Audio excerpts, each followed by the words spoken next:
নানুরের বাসাপাড়ার সংলগ্ন এলাকায় নানুর ব্লকের প্রাক্তন সংখ্যালঘু সেলের সভাপতি রিঙ্কু চৌধুরীকে বেধড়ক মারধরের অভিযোগ উঠল সোমবার দুপুরে। রিঙ্কু চৌধুরীর অভিযোগ, প্রাক্তন জেলা পরিষদের পরিবহন দপ্তরের কর্মদক্ষ কেরিম খান অসুস্থ থাকায় তাকে দেখতে গিয়েছিলেন। বাড়ি ফেরার পথে রাস্তায় বেশ কিছুজন তার পথ আটকে তার গাড়ি থেকে নামিয়ে বেধড়ক মারধর করে তাকে, এমনটাই অভিযোগ তার।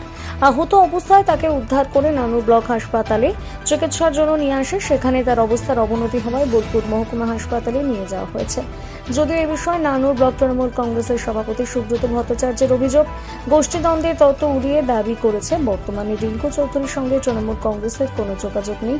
তবে কয়েকদিন ধরে বেশ কয়েকজন অচেনা ব্যক্তি আর্থিক লেনদেনের কারণে রিঙ্কু চৌধুরীকে নানুরে এসে খোঁজাখুঁজি করছিল বলে দাবি করছেন তিনি। এক্ষেত্রে তারাও আক্রমণ করতে পারে বলে সম্ভাবনা রয়েছে, এমনটাই জানিয়েছেন তিনি। কি হয়েছিল? আমি নানুর ব্লকের সংখ্যালঘু ছেলে সভাপতি। এর আগে আমরা দেখেছি 2-3 মাস আমার উপরে অ্যাটাক হয়েছে। আমাকে এর আগেও মারধর করেছিল, আমরা সবাই জানেন। আজ আমি কেরিম খান অসুস্থতা আমি দেখতে গেছিলাম। ফেরার পথে পাড়ার ব্রাহ্মণের কাছে কাজল শেখ আর ফিলিপ শেখের কিছু লোক, মহিম শেখ, শুকুর শেখ, এদের গোটা টিম 25-30 জন আমার উপরে অ্যাটাক করে।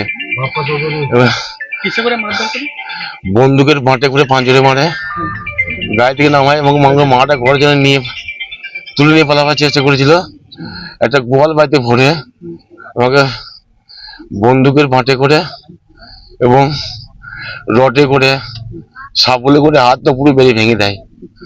হ্যাঁ, মানে বন্দুক কটা ছিল? বন্দুক সবারই কাছে ছিল। কতজন ছিল মোটামুটি? 25 থেকে 30 জন। হ্যাঁ, মানে আপনি বাসাপাড়া থেকে ফিরছিলাম। মানে কেন আপনার উপরে অত্যাচার হয়েছে? আমি অন্যায়ের বিরুদ্ধে প্রতিবাদ করেছি, আমি তুলাবাজের বিরুদ্ধে প্রতিবাদ করেছি। তার জন্য এরকম মার খেয়েছি, আপনারা দেখেছেন তো, আপনারা সমস্ত সাংবাদিক দেখেছেন। হ্যাঁ, যেহেতু আমি অনুব্রত মন্ডলের দল করি, আমি অনুব্রত মন্ডল এবং অভিষেক ব্যানার্জি আমার মমতা ব্যানার্জির দল করি। আমি মমতা ব্যানার্জির উন্নয়নের সাথে থাকি। তার জন্য ওদের বক্তব্য কে শোধার দল করা যাবে না, কেরিম খানকে দেখা যাবে না, তাই। হ্যাঁ দাদা, রিঙ্কু চৌধুরীকে বাসাপাড়াতে তার দাবি যে কাজল শেখের লোকজনরা তাকে মারধর করেছে এবং পিস্তলের বাঁট থেকে শুরু করে অনেক কিছু দিয়ে মারধর করা হয়েছে। কাজল শেখের লোকজনের দলবলের বিরুদ্ধে লোকজনের অভিযোগ, কি বলবেন? এসব ব্যাপারে আমার কিছু জানা নাই। তবে ওই ঠিক 11টা 11:30টার সময় কয়েকজন ছেলে আমার নানুর ব্লকের কোথাও বাড়ি মুখছে না, নামধাম জানি না, নানুরের ছিল, রিঙ্কুকে খুঁজছিল। আমি জিজ্ঞেস করছিলাম কেন। সে বলল 3-4 বছর আগে রিঙ্কু নাকি বেশ কয়েকজনের কাছে, কারো কাছে 3 লাখ, কারো কাছে 4 লাখ টাকা নিয়েছে চাকরি দেওয়ার পরিবর্তে। সেজন্য ওরা প্রায় কয়েকদিন ওর বাড়ি আসছে, খুঁজে পাচ্ছে না, বা বাজারে নানুরে খুঁজছে, বিভিন্ন জায়গাতে ওকে খুঁজে পাচ্ছে না।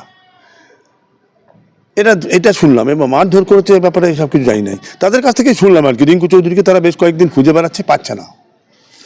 তার সাফ দাবি যে সে অনুব্রত মন্ডলের সঙ্গে দল করে, তার জন্য তাকে মারধর করা হয়েছে। আমার জানা নেই, তার বক্তব্য হতে পারে। সে তো পাগলে কিনা বলে, ছাগলে কিনা খায়। আমিও তো অনেক কিছুই বলতে পারি। তৃণমূল কংগ্রেসের সঙ্গে যুক্ত আছে এখন আর তৃণমূল কংগ্রেসের সঙ্গে যুক্ত নাই। কোন দল করে এখন বলতে পারবো না, সেটা তার ব্যক্তিগত ব্যাপার। নাম করছে আর কি, সেই যে নামগুলো করছে না, সেটা তো ওর ব্যাপার। ও মার খেলো, কোথায় মার খেলো তাও জানি না। তবে আমি একটা বললাম যে ওকে কিন্তু বেশ কিছু লোক খুব রাগান্বিত অবস্থায় বেশ কয়েকদিন ওর বাড়ি আসছে, নানুরে বিভিন্ন জায়গায় যেখানে যেখানে বসে সেখানে খোঁজ করছে। আমি জিজ্ঞেস করছিলাম কারণ কি, কারণ ওই একটাই বললো যে ওদের কাছ থেকে নাকি প্রায় 3-4 বছর হলো কারো কাছে 4 লাখ, কারো কাছে 5 লাখ টাকা নিয়েছে, চাকরি দেওয়ার পরিবর্তে নিয়েছে। এখন তার কোনো হদিশ পাওয়া যাচ্ছে না, সে দেখা করছে না বা ফোন ধরছে না। হলেও হতে পারে, আমার মনে হলো ছেলেগুলোকে দেখে মনে হলো খুব রাগান্বিত। তৃণমূলের গোষ্ঠীদ্বন্দ্বের কোনো না, তৃণমূলের গোষ্ঠীদ্বন্দ্বের ব্যাপার কিছু নয়। দুষ্কৃতকারী দুষ্কর্ম করেছে, তার জন্য হয়তো ফল ভোগছে, জানি না তারা মেনেছে কিনা। তবে তারা খুব রাগান্বিত ছিল। কিন্তু তিনি তো কাজল শেখের বেশ কিছু দলের, সেটা সে কি বলছে সে নিয়ে আমার মাথা ব্যথা নয়। আমি মোটামুটি অ্যাজাম সেট করছি, তারাই মেনেছে, আমি কথা বলছি না। তবে একটু দেখলাম তাদের চোখ মুখে যেটা ভাব। আমাকে জিজ্ঞেস করছিল দাদা পার্টি অফিসে নেই, আমার পার্টি অফিসে এখন আসে না। আগে সে তৃণমূল করতো, আমাদের সঙ্গে যোগাযোগ ছিল। এখন কোন দল করে, কোথায় দল করে তাও জানি না, কোন যোগাযোগ আমাদের সঙ্গে নাই। ঠিক আছে ঠিক আছে